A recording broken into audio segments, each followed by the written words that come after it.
দেখবেন যাদের বাসায়, যাদের বাড়িতে মৌমাছির চাক আছে, মাঝে মধ্যে গিয়ে দেখবেন চাকের নিচে শুধু মৌমাছির কল্লা পড়ে আছে। না হলে যাচাই করেন, তো কোরআনের কথা, কিতাবের কথা। ওই কেল্লাগুলো কেন পড়ছে? শিরোচ্ছেদ করা হয়েছে যে 2 নাম্বারই করলে কেন কোরআনের আয়াত কি মিথ্যা? এ ভাই, হাজার হাজার মাইল দূরের থেকে ওই মৌমাছির পেটের থেকে যখন মধুর রসটা, ফুলের রস, ফলের রস, মিষ্টির রসটা বাহির করে যখন চাকে রাখে, আর ওইটা যদি আপনি খান, আল্লাহ নবী বলেন সব রোগের শিফা। একই ফল, একই ফুল, একই মিষ্টির দোকান, একটা মেশিন থেকে বাহির হলো, এটা সমস্ত রোগের শিফা। আর আরেকটা মেশিন থেকে বের হলো, এটা হলো আপনার মরার কারণ। বেশ কমটা কে করছেন? এরকম হাজারো কুদরতি নিদর্শন। আল্লাহ বলেন, ও মৌমাছির দিকে যাওয়ার দরকার নাই, আসমানের দিকে তাকানোর দরকার নাই, জমিনের দিকে তাকানোর দরকার নাই, তুই তোর বডির দিকে তাকাই। ওয়াফি আনফুসিকুম আফালা তুবসিরুন। তোর মাথা থেকে নিয়ে পা পর্যন্ত তুই তাকা গোলাপ, আমি আল্লাহ কি সুন্দর করে তোকে সেটআপ দিয়েছি রে। এত সুন্দর করে পৃথিবীর কোনো কিছু বানাই নাই। তোর ছাদের উপরে মৌমাছি বাসা বানায়, আর ওখান থেকে মৌচাক কাইটা কাইটা তুই পিওর মধু পাস। তুই কি একটা বার চিন্তা করছিস যেখানে মধুগুলো কে জমা করল? সূরাতুন নাহলের মধ্যে আল্লাহ কয়, একটা মৌমাছি যখন বাসার থেকে বের হয় মধু আহরণ করার জন্য, রস আহরণ করার জন্য, প্রতি ঘন্টায় তার গতিবেগ থাকে 600 মাইল। আরো আসতে সুবহানাল্লাহ কোন। আজ পর্যন্ত পৃথিবীর কোন স্থলযান, কোন বৈজ্ঞানিক, কোন দার্শনিক বানাইতে পারে নাই যার গতিবেগ 600 মাইল। আল্লাহ পাক কয় মৌমাছি বানাইয়া আন্দি দিল থেকে, ওই মৌমাছিটা বাসার থেকে বের হয়ে যখন স্টার্ট করে মেশিন, তখন প্রথমেই ঘন্টায় 600 মাইল গতিতে চলে। এই বাংলাদেশের মৌমাছি ইন্ডিয়াতে যায়, পাকিস্তানে যায়, আফ্রিকায় যায়, সৌদি আরব যায়, কুয়েত, কাতার যায়। আল্লাহু আকবার বলেন। ওয়াআউহা রাব্বুকা ইলান নাহল আনিত্তাখিযী মিনাল জিবালি বুয়ুতা ওয়া মিনাশ শাজারি ওয়া মিম্মা ইয়ারিশুন সুম্মা কুলি মিন কুল্লিস সামারাত ফাসলুকি সুবুলা রাব্বিকি যুলুলাত ইয়াখরুজু মিন বুতুনিহা শারাবুন মুখতালিফুন আলওয়ানুহু ফীহি শিফাউল লিন্নাস ইন্না ফী যালিকা লাআয়াতিল লিকওমিন ইয়াতাফাক্কারুন। যে মৌমাছিগুলো ঘন্টায় 600 মাইল গতিতে চলে, দেশ বিদেশে যায় রস আহরণ করতে, পরে যখন আন্দি দিল আসার জন্য রওনা দেয়, বিভিন্ন মোড়ের মধ্যে আসা রাস্তা হারায় যায়।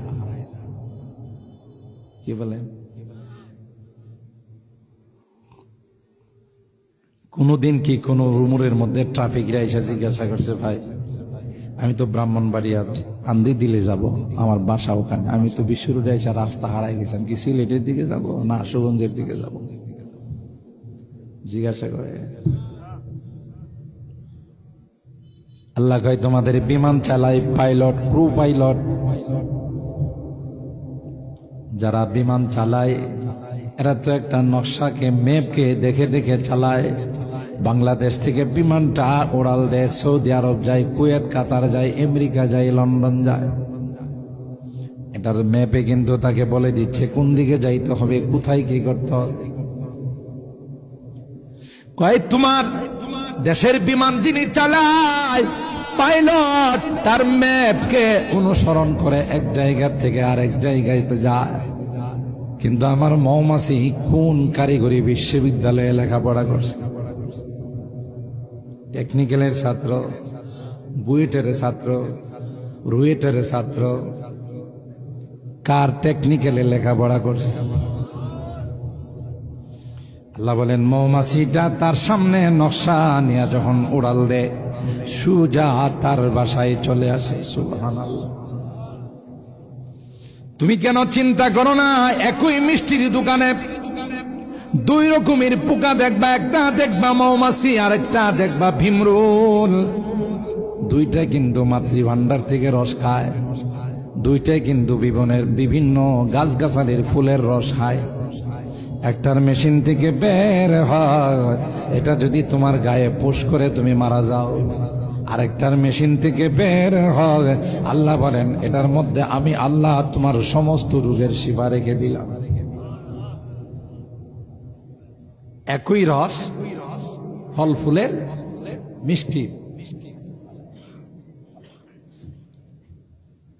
দুইটা মেশিন থেকে বের হলে একটা হয় মানব জাতির শিফা, আরেকটা হয় মানব জাতির মরার কারণ বিষ। কি কোটা আর একটু